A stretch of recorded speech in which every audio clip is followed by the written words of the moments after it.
नमस्कार, नम राकेश कुमार, आप सभी का स्वागत है कुमार राकेश प्ले पे। बात करने वाले हैं एनवीएस की तरफ से, नवोदय विद्यालय समिति की तरफ से 1377 पोस्ट पे वैकेंसीज आउट होके फॉर्म भी स्टार्ट हो चुके हैं।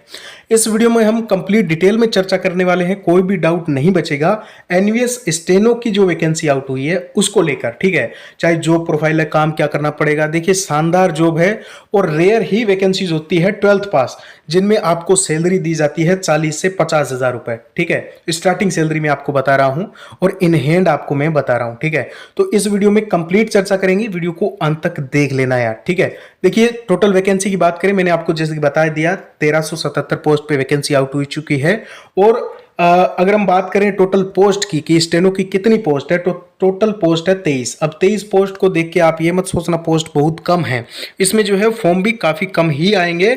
और 2022 का डाटा भी मैं आपको बताने वाला हूं। देखिए, 2022 में जो है वो टोटल 22 यानी कि 22 ही पोस्ट आई थी। इस बार जो है वो 23 पोस्ट तो आपके जनरल ओबीसी ईडब्ल्यूएस के लिए है और 4 पोस्ट इसमें जो है वो अलग से रखी गई है एक्स सर्विसमैन, एचएच और वीएच कैटेगरी के लिए। टोटल 27 पोस्ट होगी, ठीक है। तो काफी अच्छी पोस्ट है आपके एक डिपार्टमेंट की। अगर हम बात करें तो फॉर्म स्टार्ट की बात करें तो दोस्तों देख लीजिए, 22 मार्च से फॉर्म स्टार्ट हो चुके हैं। लास्ट डेट तक ऐसे मत बैठे रहना कि ठीक है हम भर देंगे बाद में, अभी भर देना, ठीक है। अगर भरना हो तो, तैयारी करना हो तो, अगर आपने कभी एसएससी स्टेनो की तैयारी की हो या फिर स्टेनोग्राफर की आपने थोड़ी भी प्रिपरेशन कर रखी है तो जरूर से फॉर्म भरना और तैयारी करना। ऐसे नहीं है फॉर्म भर के छोड़ दिया आप, ठीक है ना, समझ रहे हो। अब अगर हम बात करें फॉर्म फीस की तो जनरल ओबीसी ईडब्ल्यूएस की 1000 रुपये है और एससी एसटी और पीएच हैंडीकैप वगैरह जो है उनके लिए 500 रुपये चार्ज की जाएगी, ठीक है। अब ये मत पूछना फीमेल की क्या है मेल की क्या है, तो ये सेम ही रहेगी, ठीक है। अब अगर हम बात कर ले एज की तो देखिए दोस्तों, एज 18 से 27 साल के आप हो, फॉर्म भर सकते हो।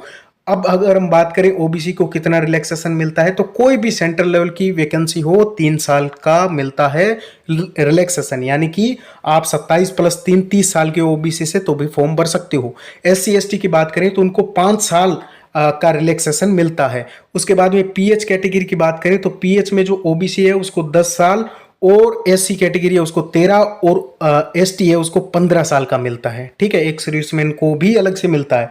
तो आप एज की तो टेंशन छोड़ ही दो, मेरे हिसाब से आप सब जवान होंगे एकदम कड़क, तो कोई दिक्कत नहीं है। सैलरी की बात करें, सबसे बड़ा मेजर पॉइंट जो मैं आपको बताना चाहता हूं कि स्टेनो की वैकेंसी एक ऐसी वैकेंसी है जिसमें आपको सैलरी दबा के दी जाती है और काम भी काफ़ी शानदार होता है। अगर आपने एक बार सीख ली तो बस वही काम आपका रहेगा। चलिए दोस्तों, अगर हम सैलरी की बात करें तो 25,500 से स्टार्टिंग होगी और 81,100 रुपये आपके बेसिक पे ये रहने वाला है। इसमें आपके अदर अलाउंसेज मिलेंगे, डीए, टीए, एचआरए और भी काफ़ी सारे अदर अलाउंसेज आपको इसमें जो है ऐड होंगे। तो आपकी इन हैंड सैलरी बनने वाली है 40,000।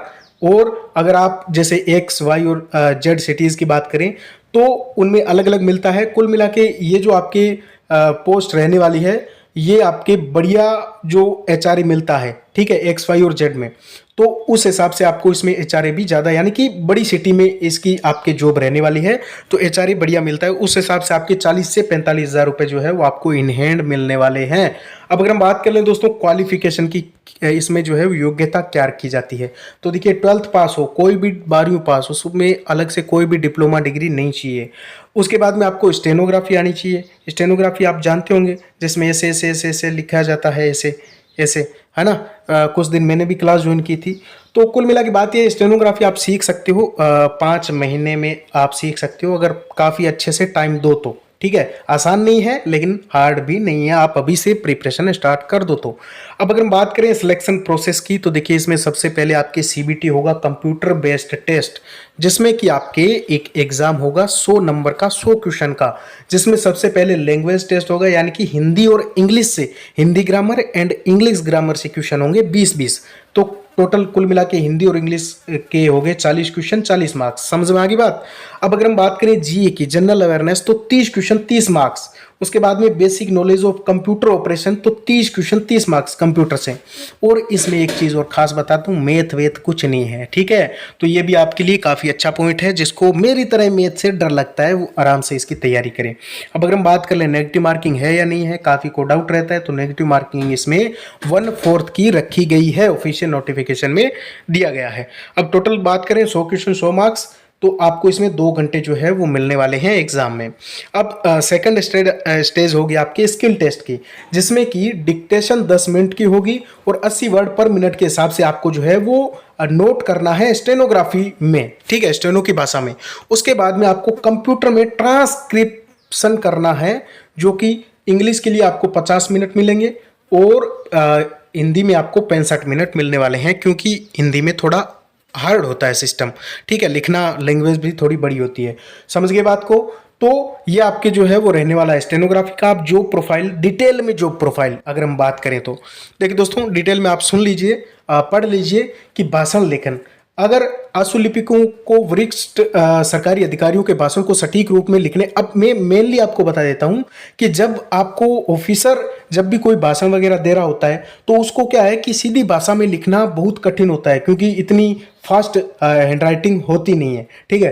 तो इसमें क्या है, तो पूरा नाम ही, मतलब ये मैं जो लिख रहा हूं ये एक पूरा नाम ही बन जाएगा, ठीक है। तो बात यह है कि स्टेनोग्राफर का मतलब ये होता है कि एकदम संक्षिप्त में करके लिखना।